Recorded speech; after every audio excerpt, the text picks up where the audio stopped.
Welcome to the Doctors Making a Difference podcast, where we help physicians to be empowered with the tools they need to be successful in medicine, in finance, and in life.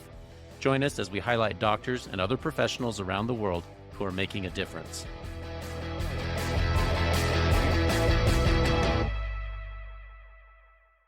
Today, we are privileged to have Dr. Scott Abramson here. I'm so glad you've been able to join us, Scott. He and I have been talking a little bit off the mic before about his story, and it's fascinating, and I hope you'll look forward to hearing from it. So, Scott, would you mind introducing yourself to our audience today?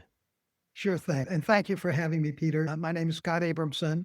I was a neurologist at the Kaiser Permanente medical system in Northern California in San Francisco Bay Area. And I worked as a neurologist for over 40 years there. I started in 1979 and I retired in 2020. So it's a cool thing that when you think about it, a lot of doctors work over 40 years, but I worked parts of 6 decades, like 1977 to 79, 80s, 90s, 2000, retired in 2020. So it's Ted Williams. He started in 1939, the great baseball player for the Red Sox, retired in 1960. So he played parts of 4 decades. The other thing that I really want to say is that I was there for 40 years, but the last 20 years that I was there, I was one of the champions of our physician communication mission at Kaiser and our physician wellness, health and wellness mission at Kaiser. And that became really my passion when I was there. It's neat. I think it's really interesting to, like you said, span across multiple decades. My observation is that it seems like a lot of people don't make it that long. In other words, their career in medicine is really curtailed because of the challenges of medicine. So it seems to me like a lot of people plan on working for maybe 15 years, 20 years, and then they hope to find a way out. So the fact that you did it for 40 years and continue to serve patients and continue to serve your colleagues for that long is remarkable. And I applaud you for it. I think that's wonderful that you have that legacy. Yeah. And Peter, the thing is, I retired when I was 72, and most doctors at Kaiser, they do. Well, you get a great retirement plan, and you can start retiring when you're 60 years old. And a lot of people take that 60 and out. It's a great retirement program. And they kept asking me, why are you sticking around? You could retire, it's you're 72. My God, take the package, go. But the thing is, because I had been involved and learned so much from that physician communication mission and from that physician health and wellness mission, that's what kept me going. If it wasn't for that, if I was just doing the nuts and bolts neurology, find it, fix it, explain it and all that, I would have retired early too. But that's what kept me going, the extra years. As a matter of fact, I probably would have still been working, except my wife said, I either retire or she divorced me or she'll kill me. But I figured retirement was probably the best thing to do, and that's with given those choices. Well, one of the things that connected you and me is you wrote a book. And so you've been able to accumulate lots of patient stories. This book, if those that are watching on video can see, it's called Bedside Manners. And yeah, tell us about your book. I've been able to read a bunch of it here since you sent me a copy, and I've really enjoyed it. But tell me what led to this book and why you wrote it. Well, as I mentioned, those last 20 years, I was involved with physician communication coaching and physician wellness. And every month during those 20 years, I would write an article for our Kaiser physician with 10,000 strong Kaiser physicians in Northern California. And it seemed so many things would happen, just something a patient would say, something a colleague would say, something the way that I would be in a situation and I would feel. And I'd say, you know what? I bet other people feel like this. I bet I learned a lesson from this patient. I learned a lesson from this conversation with a colleague. Maybe others could learn from that. And so it's basically just these articles that are just culled together after 20 years of accumulation. You're quite a good writer. And as I listen to that, because I think about stories that I come across every day, a patient said something or you receive a compliment for something that maybe you didn't even realize was helping somebody or making a difference. But that's the thing that meant the most to them. Or there was one story you shared where you went to a funeral of one of your patients and it meant so much to the family members. And I just never write it down. I was thinking like, this is quite a remarkable thing that over the course of all those years, you kept maybe not a journal, but a living legacy of these stories because they were written down. And so I want to hear the background. How did you become a good writer? And what made you start doing that? Like say 20 years ago. Well, I'm going to show you the secret right now, Peter. I'm going to put it on the screen so your viewers can see it. This is the secret. Okay.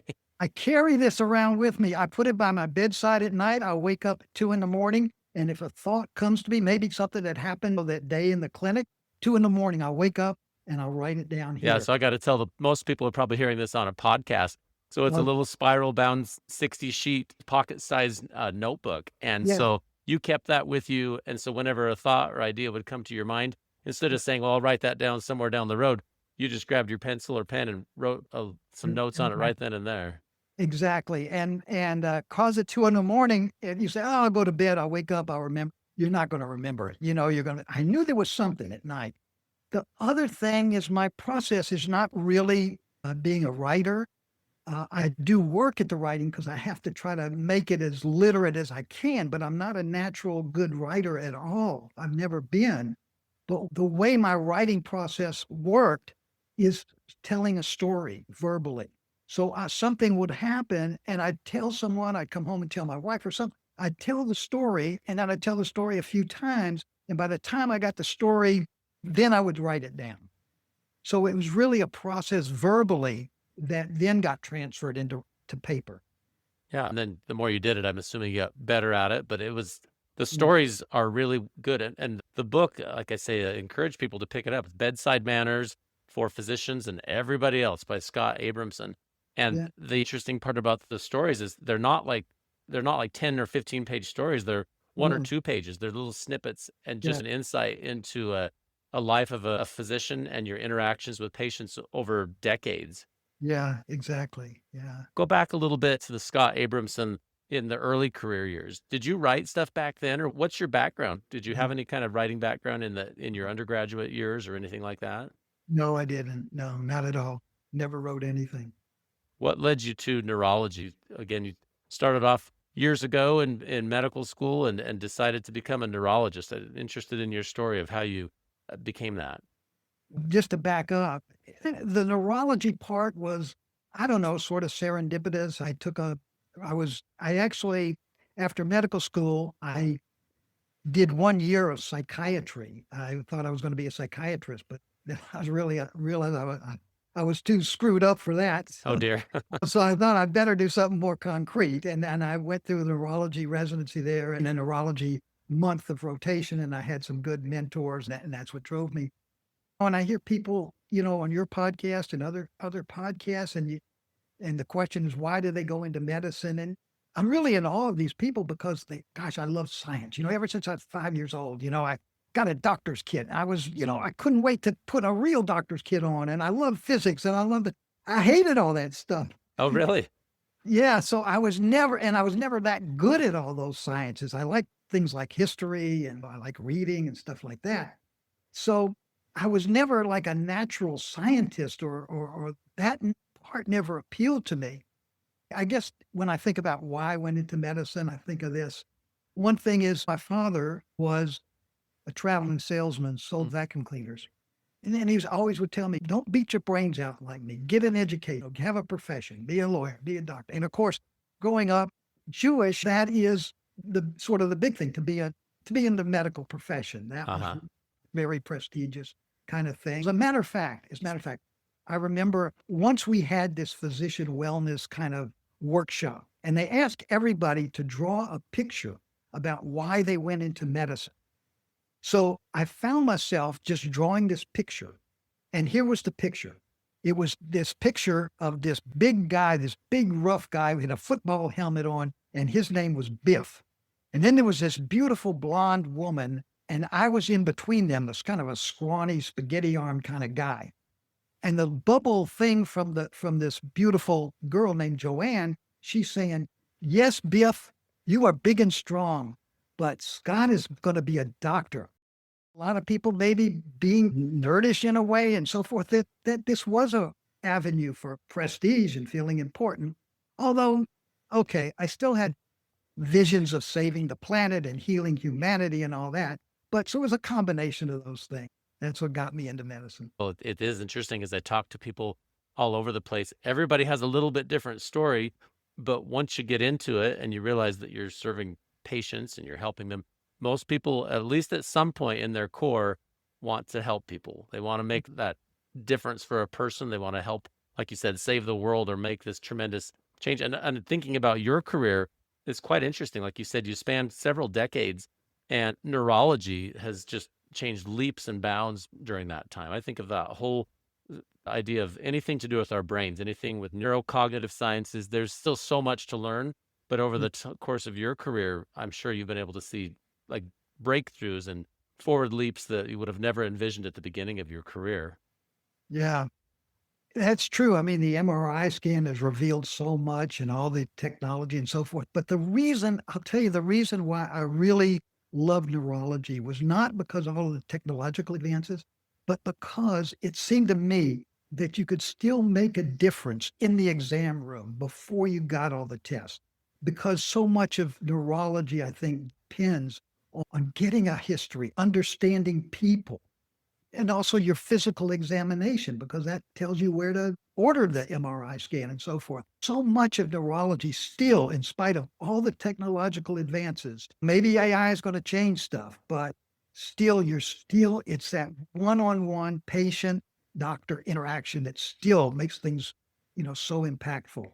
Yeah. I think a lot of people reflect on AI because there will be the in the future, like my children will grow up in an era where information is immediately accessible and AI can connect the dots on a lot of that information, but it won't replace the healing aspect of you putting your hands on somebody and helping.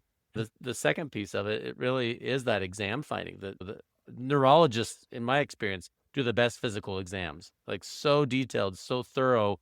And my exams are shameful compared to a neurologist exam. And so I think it's really neat. Like you said, you can pinpoint this is the nerve pathway, this is happening, and we can devise a treatment or order a test based on that really specific, detailed exam. Yeah, yeah. And in neurology, we still have it a little edge over where the AI stuff, Oh yeah, hopefully. I think so. The if our specialties depend on only on pattern recognition and assimilating data, Yeah. AI is going to have, I think, some of a what of a disruptive change in that. And I don't know how it'll be. I think there still will need to be physicians in every realm because it's not just about information connecting dots. It is about making those connections with human beings. I like to talk to people face to face and make those Mm. connections. And I think most people will still find that healing forevermore, even though we have technology that makes it so we don't have to memorize lists or it's maybe not so useful to have a list of things memorized in your head as it once was. I think that's what can bring us so much joy and meaning in our professional lives is when we have that interaction with patients. I was curious for someone that worked for multiple decades like you did, after a while you were seeing just like as far as the medical side of it, you were seeing repetitions on a theme. You'd seen it thousands of times. I was curious, how did you find yourself still engaged? Because sometimes people will say, boy, it's new to the patient, but I've seen this 1,000 times in my career, and maybe it's a little bit boring, or maybe it's not quite as academically interesting. How did you remain engaged in that process? That's such a great question, Peter, for everybody, I think, engaged in this.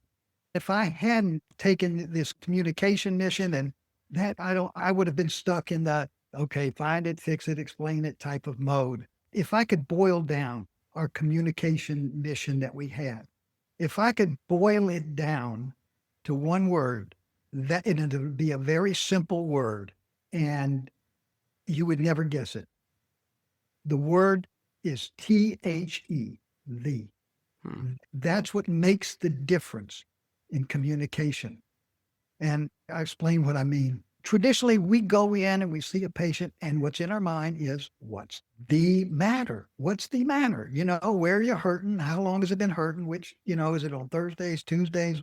When does it hurt? We do the history, the physical, we make a diagnosis, we give treatment, so forth, and that's it, out the door. What's the matter? I mean, I'm not saying you don't have to do that, but what the communication mission had taught me is if you get rid of the THE and you boil it down to what matters. So someone comes in, let's say, with the typical tension headache. Okay, you see a million of those. I'm sure you see them too, right? And you could say, what's the matter? Okay, maybe you're stressed out. Maybe you got allergies. Let me give you this. Let me give you that. But if you approach this and you say, what really matters? And so one of the questions you might ask someone in this situation is, tell me, you've been having these headaches? What are you most afraid of? What do you fear? And maybe you might get something like, when I was in my 20s, I had a venereal thing, and maybe that could be, I heard about these infections going to the brain. Maybe. And that's what really matters, not the headache itself, not the pain of the headache, really, but that. And if you could address that and you could say to that person, hey, this, I can assure you, I've examined you. There is nothing bad like that. This is nothing bad. Now, that person goes out of the exam room and it's going, thank God. I don't have to wake up at night thinking about these little spirochetes or whatever they are going around in my head. I can rest at night. My wife can rest at night. And as a physician, when you make a connection like that, you're thinking to yourself, man, I did something good today. I really relieved someone's suffering, someone's worry. On the other hand, if it's just another run-of-the-mill tension headache, okay, here's some Elavil or something like that. Tell me how you're doing in 2 months. It's not going to be very meaningful or joyous.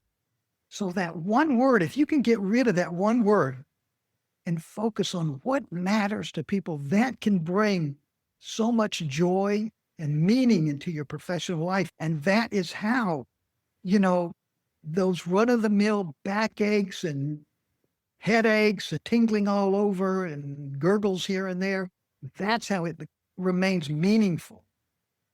I like that. That's an interesting way to put it. I know I've told patients hundreds of times, we often focus on the what, but really we need to get to the why. Why is this disease process happening? But then also, why does this matter to you? Why is this important? In what way is it actually affecting you in a way that it is meaningful to you? And the most challenging thing on this, Scott, is time. I found that the hardest thing, maybe a question to give you is, you're a busy clinician. You've got so much going on. There's 10 people waiting for you. And yet you need to be able to take the time to dissect that and say, why does this matter to you? Get rid of the THE, and say, what's the big matter? What's the underpinnings of this? How did you manage that in a complicated clinic, in a complicated, busy life? I can assure you, when you use these communication techniques that we used at Kaiser and other places use the same thing, you actually save time. You actually save time because let's say that patient that comes in, okay, you could, most patients that come in within about 30 seconds of their history or reviewing their chart, you got a pretty good idea what this is or where you're going. My approach was, I would ask a few general questions maybe about this and so forth. And then I'd say, now, before I ask any further question, let me ask you, what are you most worried about? Or I might ask, how does this affect your life? Or what do you think is the problem? And maybe they think this problem is a aneurysm or something. Then I know what I have to do. And I can really curtail all the other stuff and just focus on reassurance about the aneurysm. Because if you don't address those things, if you miss those things, you're going to get a call back. Doc, the medicine ain't working. Or, doc, I need another appointment. Or, let's have a conversation about this some more. I'm still hurt. But if you can find out what matters and you can address that, you're going to save time, and you can save time in the exam room and for all the after stuff. That's a great clue. I love that. So within, just to restate it, within that first minute, you would ask, why does this matter? Or what are you most worried about? Or what do you think this is? Yeah, I think those are 3 great questions to ask people, and not depending on how you think things are, but what do you think is causing it? How is this affecting your life? And what is your worst fear about all this? You may not need to ask all those questions. For instance, I'll give you an example here. So, surprise, surprise, I'm running late in my clinic, right? And so my nurse bangs on the door and she says, Abramson, you better get out in the waiting room. Your 2:30 patient is creating a ruckus out here. And I walk out and there's this guy, he's got a Ford Motor Company hat on. He's about 50 years old. And he's to the whole exam room. He's going, I ain't waiting. I'm losing money. I ain't waiting. I'm losing money. Okay. So I had this conversation with him in the exam. Lots of patients are around there. And I'm saying, okay, I'll be with you in 30 minutes, sir. I ain't waiting. I'm losing money. Sir, how about 20 minutes? Sir, I ain't waiting. I'm about 15 minutes. So, I'm sitting here with a room full of patients and I'm dickering with a lunatic. And so finally he comes in And he's about as happy to see me as I am to see him. It turns out he works at this, he was parts manager at Ford, and he's got this back pain. And he's had this back pain for a while. But amazingly enough, he doesn't want time off work. He doesn't have a legal claim. He doesn't want narcotics. And I'm thinking to myself, what does he want out of me? And I hate to be cynical. So, and I'm going, and I'm thinking, okay, I'm going to go through all the things, the whole history of the back and this and that. But before I do that, I remember my training in this. And I remember one of the questions to ask people is, how is this affecting your life? And so I said, before I ask anything, let me just ask you something. How's this back pain? You're still working, you're doing everything. Don't want time. How's it affecting your life? And he says to me, he says, I have a 12-year-old son and I can't play catch with him. Now, when he said that, it reminded me a few years earlier, I had a nerve problem in my arm and my son was about 12 years old. And that was one of my great fears, that I'd never be able to play catch with my son. And so we talked a little bit about the back pain. I didn't have any magical cures, but we talked a little bit about baseball. We talked about having sons. We talked about playing catch with our sons. And I can tell you that we both left that exam room with a feeling of connection with another human being. And I know, like I said, I mean, I didn't have any magical cures, but I know he left there feeling that someone heard him and someone saw him. And I left that exam room feeling, you know what? I think I did something good. It wasn't just a chronic back pain that maybe I'd get given some new medicine for, Neurontin or whatever. But man, I felt good with that connection. I felt I had really connected with another human being. And that's the kind of thing that brings joy and meaning into our professional lives, when we can connect like that, even with the routine, run-of-the-mill, chronic back pain, chronic headaches, chronic tingling all over type of patients, is making that connection. And that's why we still hopefully have an edge over AI. AI couldn't do that. All right. And think about the encounter you just shared. That is in the book. I remember reading that story, and I Yeah. was going to ask you about that. So I'm glad you brought it up. Yeah. That is a kind of a difficult patient encounter, but you were able to diffuse it, find out what actually mattered to this gentleman. And even though you didn't have a ready solution, just the fact that he was there and you had a connection, and he knew that he was listened to, and you hoped that you could offer something that would actually help him have less pain, et cetera. But that's more the what. You focused on the why, and you made that connection in a way that stood out for you, and I'm sure for him as well. Yeah. And not only that, but because we had that connection, and it's talking about saving time and so forth, they helped him. Because we had developed that degree of connection, degree of trust, whatever I'd given him, or suggestion I made, he's going to be more likely to follow it. That's true. Even if it was something that wasn't that effective, placebo studies show that if the Right. patient really believes their doctor that this is going Yeah. to work, they're much more likely to have a benefit. And so that should be even more amplified in our studies that show things that are effective. And if the patient, I trust Dr. Abramson, and he's not going to give me something that's a bad idea, you're more likely to actually derive benefit than if you're like, oh, that guy was late and he didn't pay Yeah. attention to me. And why should I even try this? People do get a different level of healing when they feel like they've made that connection. Exactly. Exactly. And again, what it brings to us as physicians, it brings that joy and meaning that so many of us, it seems, have lost. A related question to this, the word burnout gets used so much. I think it gets overused, but it Yeah. represents the idea that folks feel like they don't have anything else to give. They're empty, asked to do so many clinical tasks or so many prior authorizations or so many things that don't really bring me fulfillment and joy. And then they want me to work crazy hours and be responsive at all times. And people feel empty, or maybe they feel disengaged. And so I'm curious what your experience is over your career span of seeing that come to light. And if you ever had any of that with you or your colleagues, and how you managed it, just any advice you would give us regarding burnout. We all have bad days where we just don't want to get up and go to the clinic and all that. We all have bad days, but I think burnout, you're right. I think burnout may be overused. We all have the bad days, but when it's persistently bad, maybe that's what people are talking about, burnout. But Peter, I'm so glad you asked me that question because I have been thinking about this. I have talked to a lot of doctors who seem to be going through it. I know I've had bad times too. Let me try to give you my perspective about this. So when you read all these blogs and people are talking, they talk about burnout. Okay, burnout. What is burnout? Burnout is moral injury, they say. Okay, so here's the crucial question. What do you mean by moral injury?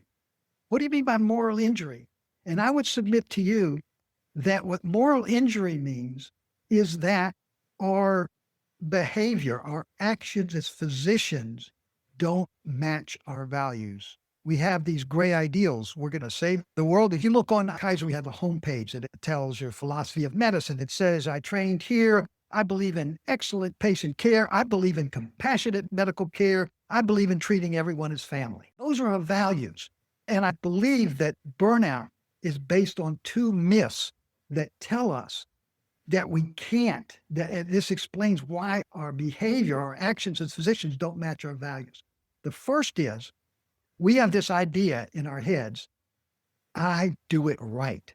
I do it right. All my life, I've achieved. If I brought home a C in middle school, it was a family crisis. I aced my pre-SATs, my SATs, my MedCaps, my match day, everything. I had one of my colleagues tell me, she said, I was raised to be an Asian perfection machine. Really, we memorized the Krebs cycle, for God's sake. Here's where it comes in. So we have this ideal that I do it right. I give excellent care. So my own experience, and I could give you 1,000 instances. So it's a Friday afternoon. I get a call from a family of a Parkinson's patient. The guy's not doing well. They want him seen. It's a Friday afternoon. I just couldn't do it. I couldn't see him. And so I had my nurse. I said, call him and tell him to do this and that, and we'll get him in on Monday or something. But if I was really giving excellent care, if I was really treating everybody like family, I would be seeing that guy on that Friday afternoon. But I couldn't do it. And it happens again and again. And when that happens, it takes its toll. It takes its toll because our actions don't match our ideals. What we do just can't match it. That's the first myth about burnout, is that our actions don't match our value. The other thing is I give excellent care with compassion. I'm a compassionate guy. That's why I went into this field, right? I love healing. I love people. So thinking about that Parkinson patient, and I can give you a lot more examples. So here's what I'm thinking. I'm angry. I'm angry at this family for calling on a Friday afternoon. I'm angry at Kaiser for the way they schedule my appointments. And I'm angry at myself for feeling angry at all this stuff. To tell you the truth, I'm feeling a little annoyed with God for making all these people with a defective basal ganglia. So that's the deal. I know I should be feeling compassion. I'm a compassionate guy. That's why I went into this. I want to help people, but I'm not feeling it. I'm just feeling angry. So that's the other aspect of this. Why burnout? Our actions don't match our ideals. We don't do it right. We don't do it right all the time. We're not Asian perfection machines like we were raised. And we don't do it with compassion. We don't do it with compassion either all the time. And that takes its toll. That is the moral injury, I believe, is that paradigm. Makes sense. So what would you recommend for folks, in our career? Most people listening to this are either in training or mid-career, or maybe they're late career. What would you tell someone who says, I am not just someone who had a bad day. I'm someone who feels like my career needs to change. I have to switch to something else because I can no longer find joy in this because everything seems empty, or I feel like I can't be the level of doctor that I thought I would be, or I can't have compassion. What advice would you give? Here's what I have tried to implement in my own life. It was a struggle every day to do this, but I had to try. And I would say that the answer is what I would call mindfulness self-gratitude. Mindfulness self-gratitude. And let me just explain what that is.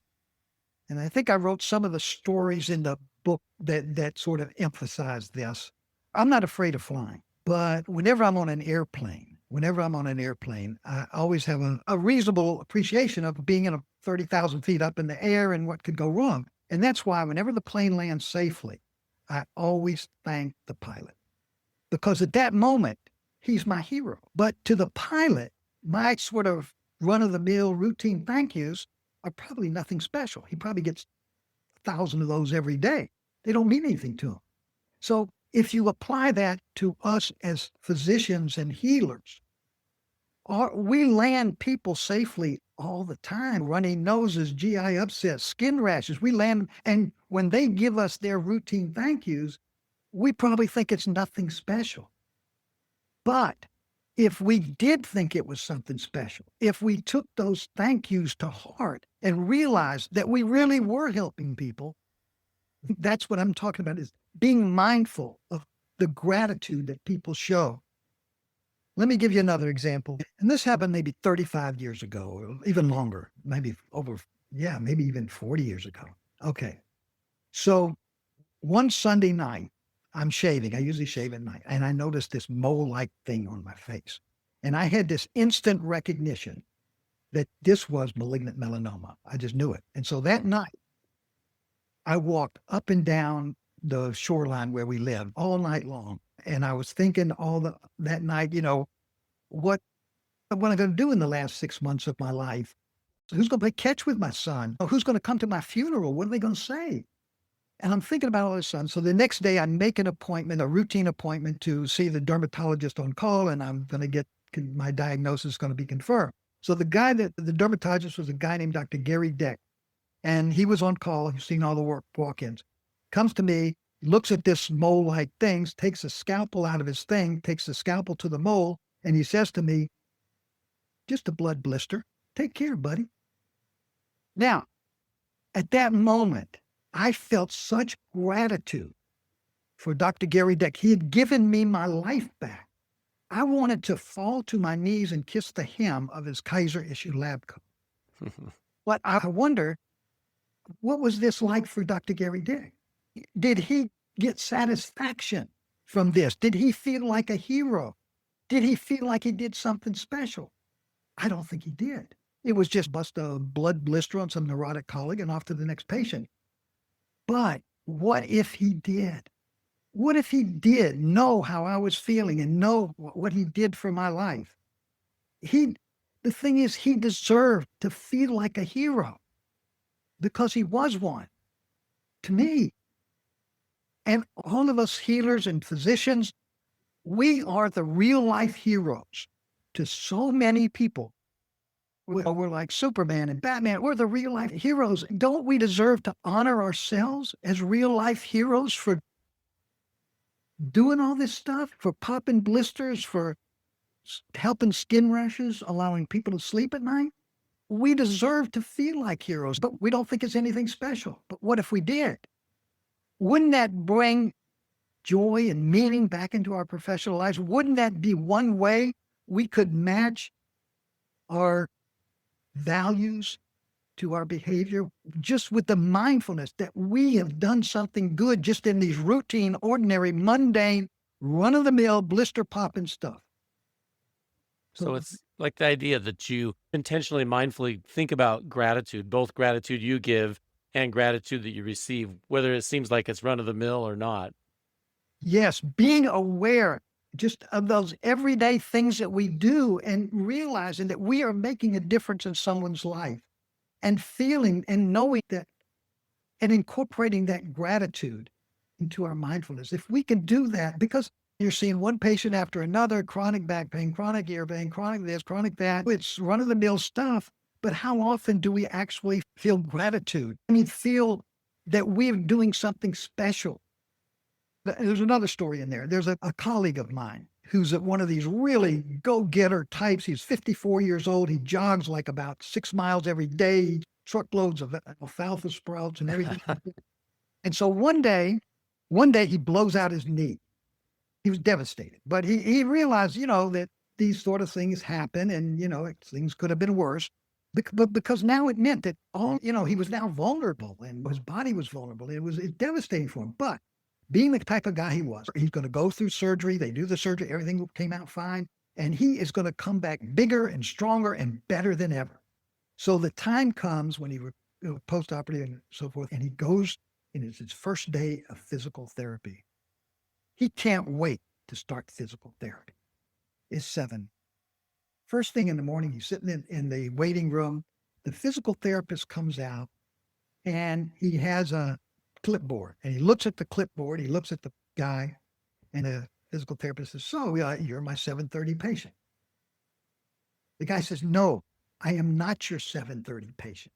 I am the guy to whom you're going to give his life back. I'm the guy." And you know, what if we as clinicians and physicians and healers had our mindset that every person that we saw, we were going to give a little bit of their life back? Maybe just helping someone get rid of a rash that's keeping them up at night, or reassuring someone that the cough is not a cancer. I'm not talking about doing CPR or curing cancer or anything, but just those little things. If we had that mindset that I am going to give this patient a little bit of their life back, and maybe it's just by reassuring them or something, or maybe just give them a pat on the back. You're doing good. You're following direction. You're losing some weight. Your blood pressure looks good. And I told you it was a struggle because honestly, I knew that's what I wanted to do. But a lot of times people would come in, and that was not my first thought. How can I give you a little bit of your life back? My first thought was, how can I get out of here in less than 20 minutes? If we did have that mindset, I'm going to give each person a little bit of their life back. I love your wisdom on this. You've been able to do it. And like I say, you had to find a way to do this and stick with it to be able to have a 40-year career.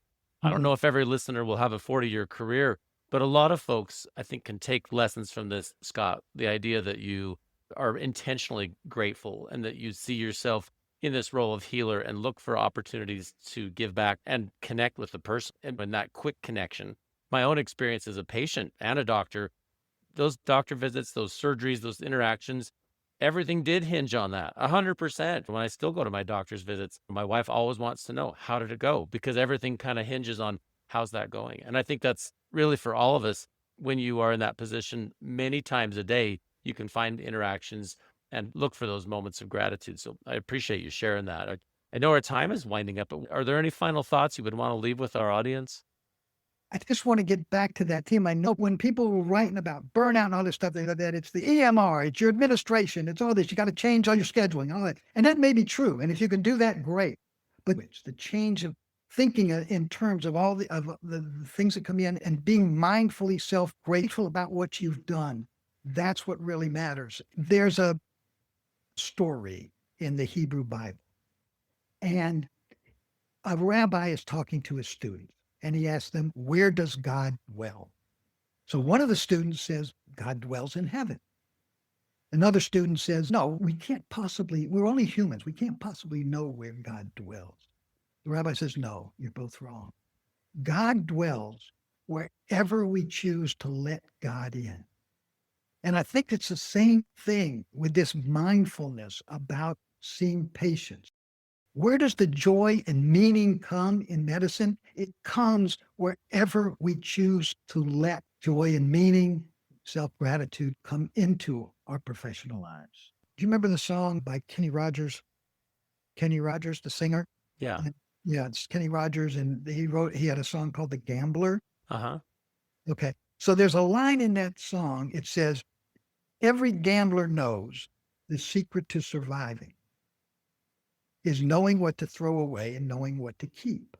Because every hand's a winner and every hand's a loser.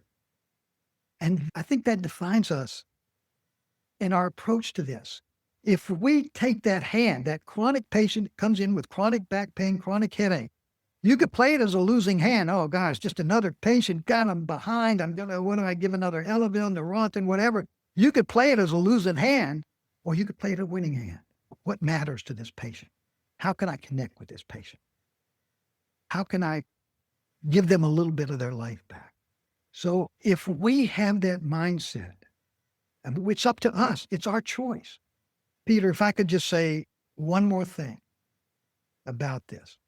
I listened to your podcast with this week. I listened to it with Dr. John Winkler. This was an amazing story. Gosh, it was so poignant, so touching. This physician is, Yeah. I know his, I would urge all your listeners, if they haven't heard that podcast, to listen to it. Yeah. Just Very powerful, moving story that Dr. Winkler was listen. so kind to share with us. But at the opening of that podcast, you said something that just crystallizes and capsulizes everything I said just now. I bet you don't remember what it was, but I'm going to tell you, okay? Because I wrote it down. I said, this is so good. This is so good. As physicians, there's more that connects us than divides us. We have so much in common: the training, the life you get to live, the challenges, the struggles, the life and death decisions in your hands, and so forth. You made that statement, and it was about how doctors connect with each other. But in that statement, it was something that was so profound. And with 6 words, it said everything that I just said. Do you know what the words were? You better remind me. Okay, I'm going to tell you. You said, the life we get to live. The life we get to live. The life we get to live. You know what? We get to choose what life we live. We get to choose what mindset we have as we do our professional life. If we want to live a life where we allow joy and meaning into that life, it's going to be a good life. But we get to live it. We have the opportunity to live it. It's not given to us. We get to do it if we approach it with that mindset. And when I heard those words, I said, that's it. It is so true. You make me sound wiser than I am, which I appreciate, Scott. But I think the messages you've shared with us, I mean, these are like age-proven wisdom. Like, people can take this through any profession, especially in medicine, and you can translate it to your own career. And I just think there's so much for us to learn when you gather the collective wisdom of many physicians, especially people who've done it for a long time, and say, this is how this works. Because that level of engagement, that level of connection is what matters. It's not the what, it's the why, it's the connection. It's not like you said, it's the ability to make those connections and find out what really makes a person tick. And I have loved this conversation.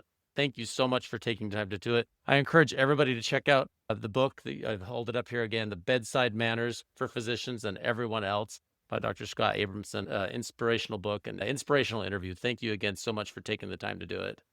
Thank you, Peter. I so much appreciate it. Thanks for tuning into the Doctors Making a Difference podcast. And thank you for what you do to help your patients and your community. Your work truly helps so many people. We produce this content to help you have the tools you need to stay in medicine and to highlight the amazing work being done by physicians around the world. Please note that while I am a physician, and many of the guests on this program are also physicians or other professionals, the discussions on this podcast do not represent my employer or any professional organizations to which I belong. This podcast is for your information and entertainment only, and should not be taken as professional advice. You should seek appropriate professional advice pertaining to your own situation. Please check out more of our content on our website, doctorsmakingadifference.com. Also, please follow, like, or subscribe on your podcast player or YouTube channel, and give us a 5-star rating. It really helps to spread the message. Finally, if you'd like to be a guest on the podcast, or if you'd like to nominate someone else to be a guest, please visit the website or email admin@doctorsmakingadifference.com. See you next time.